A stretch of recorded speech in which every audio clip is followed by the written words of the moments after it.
बहुत समय पहले की बात है। यह कहानी है मिर्जापुर नामक गांव की। इस गांव में एक मुकेश नाम का आदमी रहता था, जिसे खाने पकाने का बहुत शौक था। साथ ही वह बहुत अच्छा खाना बनाया करता था। लेकिन वह किसी ढाबे या होटल पर काम ना करके अपने खुद के खेतों में काम क्या करता था।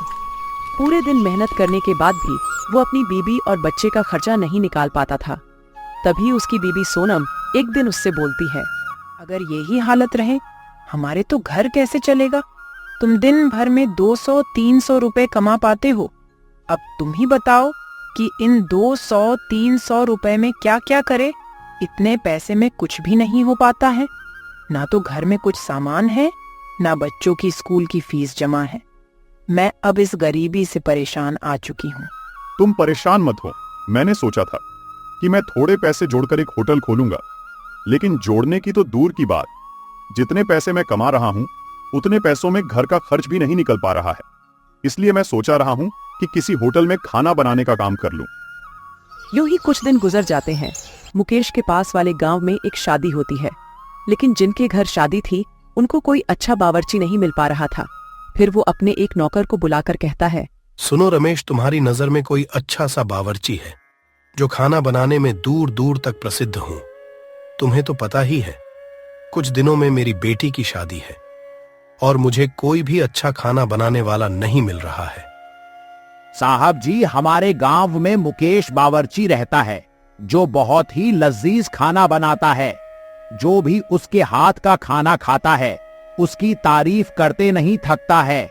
दूर दूर से लोग उसको खाना बनवाने के लिए बुलाते हैं। अच्छा, वैसे किस होटल में खाना बनाने का काम करता है वो? क्योंकि मैं उस होटल में जाकर उसके हाथ का खाना खाना चाहता हूँ। साहब, मुकेश किसी होटल में काम नहीं करता है। मुकेश का मानना है कि किसी की नौकरी नहीं करनी चाहिए, क्योंकि नौकरी आदमी को नौकर बना देती है। इसलिए वो अपने खेतों में काम करता है और खेती से अपना गुजारा करता है। कभी कभी अपने जानने वालों के यहाँ शादी में खाना बनाने चला जाता है। तुम उस बावर्ची की इतनी तारीफ कर रहे हो, पता नहीं वो लजीज खाना बनाएगा भी या नहीं। मलिक, तुम एक बार उसे बुलाकर उसके हाथ का खाना खाकर देखिए, आपको पता चल जाएगा। ठीक है भाई, कल सुबह तुम उसको यहाँ पर लेकर आना। मैं पहले उससे थोड़ा सा खाना बनवा कर खाऊंगा। अगर वाकई उसका खाना लजीज हुआ तो मैं शादी के खाने का पूरा काम उसे दे दूंगा। ठीक है मालिक, जैसी आपकी मर्जी। इतना कहकर रमेश मुकेश के घर जाता है। मुकेश भाई, खुश हो जाओ, तुम्हारे लिए एक काम लेकर आया हूँ। इस काम में तुम अच्छा खासा पैसा कमा सकते हो।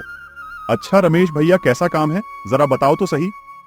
मुकेश भाई, जहां मैं नौकरी करता हूं ना, वहां मेरे मालिक की बेटी की शादी है और उनको एक खाना बनाने वाला चाहिए जो लजीज खाना बनाता हो।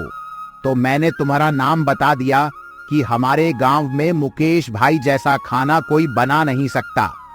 कल सुबह मालिक ने तुम्हें घर बुलाया है। रमेश, तुमने बहुत अच्छा किया जो मेरा नाम बता दिया।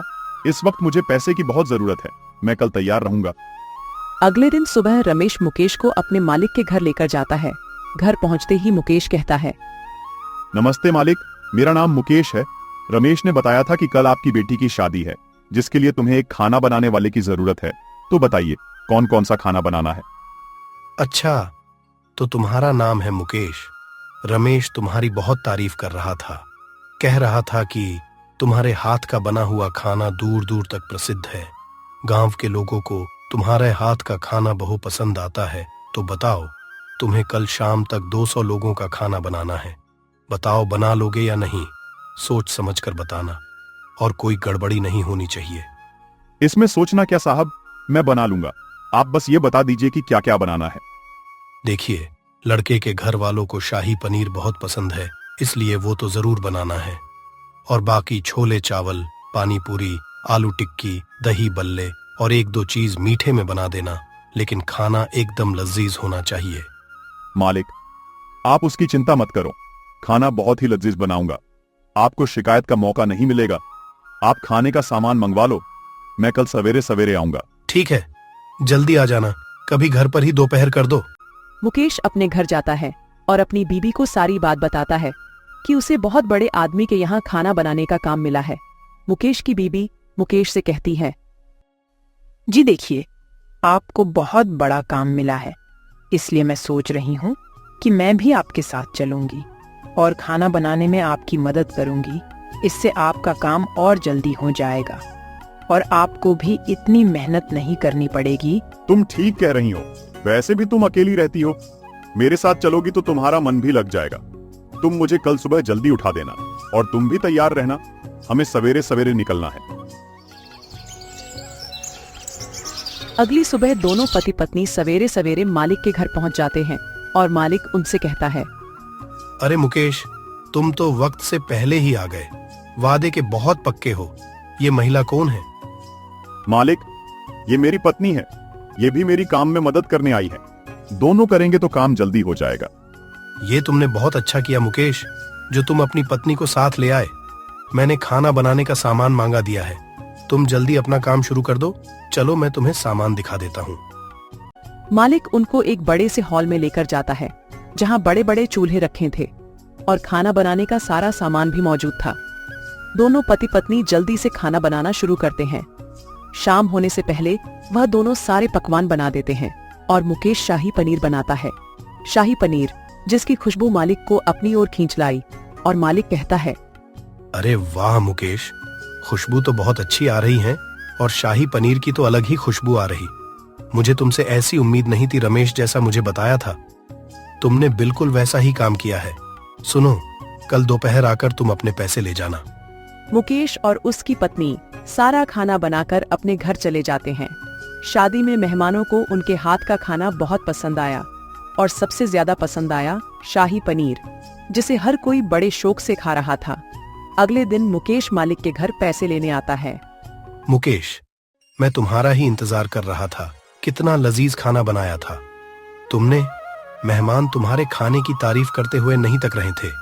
अगर तुम ऐसा ही लजीज खाना बनाते रहें तो एक दिन बहुत ऊपर जाओगे। तुम्हारे हाथों में जादू है। तुम खेती करने के लिए नहीं बने हो।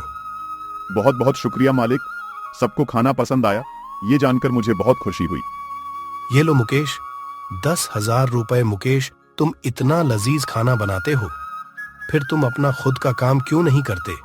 तुम अपने इस हुनर को बर्बाद मत करो। मैं चाहता हूँ इन पैसों से तुम अपना खुद का काम करो। मालिक, ये पैसे बहुत ज्यादा है। मैंने इतना काम नहीं किया जितने आप मुझे पैसे दे रहे हो। मालिक, मैं इतने सारे पैसे नहीं ले सकता। मुकेश, ये पैसे तुम्हारी मेहनत के हैं। तुम इन पैसों से शाही पनीर बनाने का काम शुरू करो, फिर देखो तुम कितना आगे जाते हो।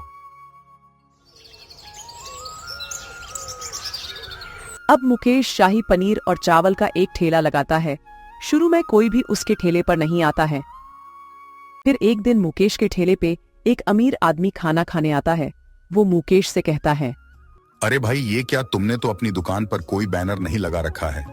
आप एक काम करो, आप अपनी दुकान पर बैनर लगाओ, जिससे तुम्हारी दुकान का लोगों को पता चलेगा, और खाना थोड़ा मंदा कर दो। फिर देखना तुम्हारे ठेले पर कैसे भीड़ लगती है। और मुकेश ऐसा ही करता है। फिर मुकेश की दुकान पर लाइन लगनी शुरू हो जाती है। अरे वाह मुकेश भाई, 30 रुपए में शाही पनीर और चावल, इतना सस्ता कैसे दे रहे हो? और जगह तो 80 रुपए से कम नहीं है, और ये तो खाने में भी बहुत लजीज है। मैंने तो अपनी जिंदगी में पहली बार ऐसा खाना खाया है। भाई, मैं ज्यादा पैसे नहीं कमाना चाहता। मेरा तो बस खर्चा निकल जाए, मेरे लिए वही बहुत है। मुकेश का व्यवहार और उसका लजीज खाना देखकर अब हर कोई मुकेश की दुकान पर आने लगा था। अब मुकेश बहुत अच्छे पैसे कमाने लगता है और अपने गांव में एक होटल खोल लेता है। एक दिन मालिक मुकेश के होटल पर आता है और बोलता है, अरे मुकेश, तुम यहाँ काम करने लगे? नहीं मालिक, ये तो मेरा ही होटल है और ये अब आपकी वजह से हुआ है। आपके दिए हुए पैसे से मैंने एक ठेला लगाया और वो खूब चला। फिर मैंने ये होटल खोल लिया। मुकेश, ये सब मेरी वजह से नहीं, तुम्हारी मेहनत की वजह से हुआ है। उस दिन तुम्हारे हाथ का लजीज खाना खाकर समझा गया था कि तुम जरूर कुछ बड़ा करोगे। मालिक, आज मैं आपको अपने होटल का लजीज शाही पनीर खिलाऊंगा। इस तरह मुकेश ने अपनी मेहनत, लगन और ईमानदारी से अपनी गरीबी को मिटाया और एक अमीर इंसान बन गया।